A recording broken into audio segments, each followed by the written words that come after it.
Hi there, welcome to our latest bonus chat. This was recorded as part of our Glasgow v Leinster Rap Pod. If you missed it, be sure to check it out on Apple, Spotify, and all the other usual places.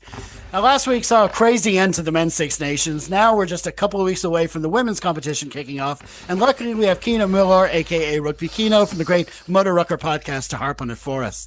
As we all know, the Irish Test side is very much on an upward curve for the past few years, and after all that went before that, two consecutive third-place finishes in the Six Nations, second place in the top tier of the last WXV, and getting within just 5 points of the French in the last year's World Cup quarter-final are quite the achievement. But now it's time to start building on that. It's not the easiest of starts for us in this tournament, Kino, but overall, how are things shaping up for the squad? Yeah, things are shaping up really well. But that France quarterfinal loss still stings. You could say it left its mark. So, within a score, we just left behind us. But you know what? Still, actually, as Dorothy Wall said, I think post-World Cup, our Irish team has a bit to prove. And do you know what? This is the first step on that way. This is a squad that has real quality. But also there's a fair bit of turnover, post-World Cup. 9 of that World Cup group are no longer available. There was 2 retirements. McMahon's out for the season. Costigan's on maternity leave. Two key returns. Change the picture a bit though. Aaron King is back to captain, no less, after missing the World Cup. Dorothy Wall is back from the Achilles injury that ended her Six Nations and ruled her out of the World Cup entirely. That was an absolute killer blow. It's a brutal fixture list, not going to lie. Straight into England to Twickenham in front of a record Women's Six Nations crowd. 60,000 plus tickets sold already for that as a solo fixture, not as a twin fixture with a men's match. So women's rugby is going from strength to strength. It's absolutely standing on its feet, and the Red Rose is very much at the forefront of that in international rugby. They are going to be a handful. Yeah. It should be noted as well, actually, from the Ireland side of things, Beeman has signed his new contract actually through to the next World Cup. So a 4-year contract locked in, brilliant. And that is great news. That is continuity. And he's had great vision, and he's really gotten a lot out of this playing group, and I can absolutely see him doing more so. Another thing to look out for, the Scotland game, which is the last game for Ireland, is the first standalone women's game at the Aviva. There's over 15,000 tickets sold for that already. That's going to be an absolute cracker. So I would advise anyone who has any interest in rugby at all, who's never even been to a women's rugby game, get a ticket, go along. It's going to be absolutely brilliant. You will not find an atmosphere like a women's rugby game atmosphere. It is brilliant. I will absolutely thoroughly recommend it. In terms of the squad, 36 players, 9 uncapped, significant turnover from the World Cup squad. So Corey Fallon and Fowley are retired. Don McMahon's out with 2 knee operations, out for the season. Amy Lee Costigan is pregnant with twins. It's a great reason to be out of the squad. Loads of those players. Loads of those players are playing their trade actually in the women's premiership over in England. So Wafers with Harlequins, Wall and Maloney McDonald are both with Exeter Chiefs. Jones, Monaghan, O'Dowd and Perry are with Gloucester Hartbury. Moores with Trailfinders, and Hogan's with Sale Sharks. So that it's hard to overstate what impact having Ireland players in that quality of a league does for the Irish team. Because, yes, I know we've moved forward to having a more professionalised system in Ireland for the women's first, which is great, and it is moving in the right direction, but the Celtic Challenge doesn't hold a candle to the Premiership in England. It is different gravy, and having players there really does make a difference. As I said earlier, Erin King is back from knee injury, and she's captaining the side, very young to be captaining the side, so it's a huge opportunity for her. Aoife Wafer, 2025 Six Nations Player of the Championship, 2024 World Rugby Dream Team. She'd missed the World Cup pool stage with a knee injury, and she is returned to play the quarterfinal against France. Wasn't quite at her best yet. She just about squeaked in for that one. She's playing at Harlequins now, and is going great guns by all accounts. Dorothy Wall missed the World Cup with a ruptured Achilles, returned to her club earlier than expected with that. She's back in camp for training now. Really versatile hybrid lock, and an experienced leader. Niamh Jones, experienced hooker, full-time in the Premiership, was at the World Cup. Reliable set-piece anchor and a smiling assassin. If she tilts her head and smiles, just get out of the way. Sam Monaghan, co-captain the World Cup, experienced lock, full-time in the Premiership. Those kind of the key forward roles. Key backs to look out for. Aoife Dalton, 2025 Six Players Team of the Tournament. Ireland's Player of the Year at the RPI Awards. Really dangerous centre. Excellent in the World Cup. Expect her to do good things as Six Nations. Eve Higgins had a really good World Cup campaign as well. Key centre partner with Dalton. Started all 4 games for us. I really expect them to actually kick on the Six Nations and can just progress as that centre partnership. Stacey Flood, very reliable fullback.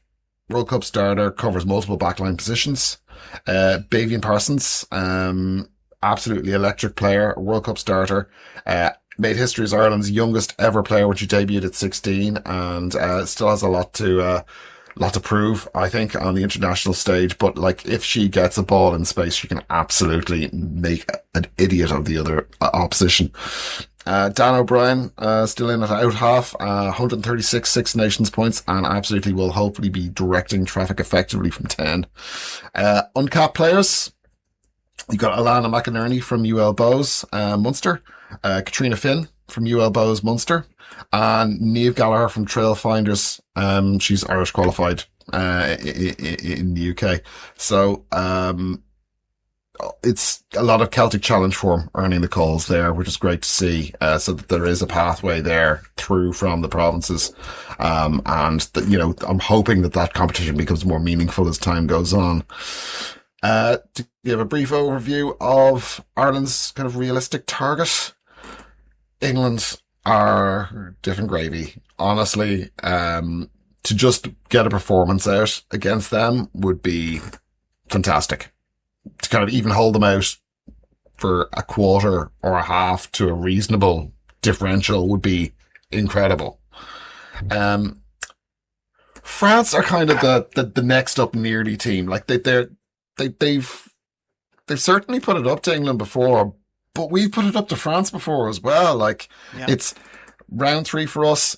It's away. It's a tough ask. It's in Claremont. It's in Claremont. But you know, like, we have been close to them before, not just the World Cup. It's a couple of times it's been a score and kind of just tilted on that. But realistically, we should be absolutely nailing top 3 again. And hopefully that'll be building momentum towards a final in the Aviva against Scotland. Yeah, absolutely. I mean, you talk about the game in the Aviva, there's a game in Twickenham. I mean, there's an impressive list of stadiums for the whole tournament. I mean, there's a game in the Principality, there's a game in Murrayfield, Dexcom Stadium out in Galway. Ireland's playing a game there. First home game in Galway. Yep. Absolutely, there's lots of bigger grounds now for these matches, which is great. But yeah, just to go back on the Celtic Challenge, I mean, you say it's important to progress it. It's not easy. It's like they do for Ireland. They've had to. Ideally, I suppose for marketing, it would be great to put the 4 provinces in. But the thing is that separates the squad. When you have 2 teams, you get better kind of cohesion. They've got the Wolfhounds and the Clovers. The problem is that they're kind of dominating the competition. I think one of them did lose to a Welsh team. I think in this year's competition there was 1 defeat, but in general the Irish teams tend to win and they end up playing in the final. So effectively, that happened again this weekend. They won their 2 semifinals. They're going to play each other in the final. So effectively, that's almost like a trial match for the Six Nations. So it does work out well for the Irish team to get these players some competitive rugby going into the Six Nations. Yeah, I think having four provinces in there, unfortunately, would kind of swamp the competition as well, with Irish players. So concentrating the kind of the best of the four provinces Take from the into clubs two as teams. well. So, yeah. Yes, absolutely. And believe me, I've talked to a lot of women's club players, and there's a lot of pain out there in regards to these players get pulled. But like, it's understood that this is, it's important in terms of the kind of future developments of the game in Ireland. So it's kind of putting up with it. Yeah, absolutely. And you hope maybe down the line they could look towards, it's important that it's never exactly the same as the men's, because I think that's the wrong way to go. You can't just, it's not going to carbon copy, but something similar to a Champions Cup situation where the Irish teams can test themselves against some of those English and French clubs, just for maybe at least 2 or 3 games a year, could try that. But anyway, listen, no, it should be an exciting competition, and you're going to be running regular podcasts throughout the competition, won't you? Yeah. We should be back up and running in the week leading up to the England game, I'm hoping. It's currently trying to nail down guests and schedules and and the likes. So I'm going to be. Oh yeah, I'm talking to the master of it, so you're well aware yourself. I wouldn't say master, but I do know what's involved. But no, listen, no, that's great. No, and we'll put a link in the program notes, and do check out, if you haven't already, checked out the MudderRuckers podcast. Great companion to the Six Nations and following Ireland. And like he says, if you can make it to any of the 3 matches anywhere around the country, do pick up a ticket, because it's a great day out. It really 100%. is. Okay, listen, Kino, many thanks for that. We're going to leave it there. And if you, the viewer, have any thoughts on the Women's Six Nations, or indeed anything you'd like us to harp on in future, please leave your comments below. And sure, while you're at it, be sure to like, share, and subscribe as well.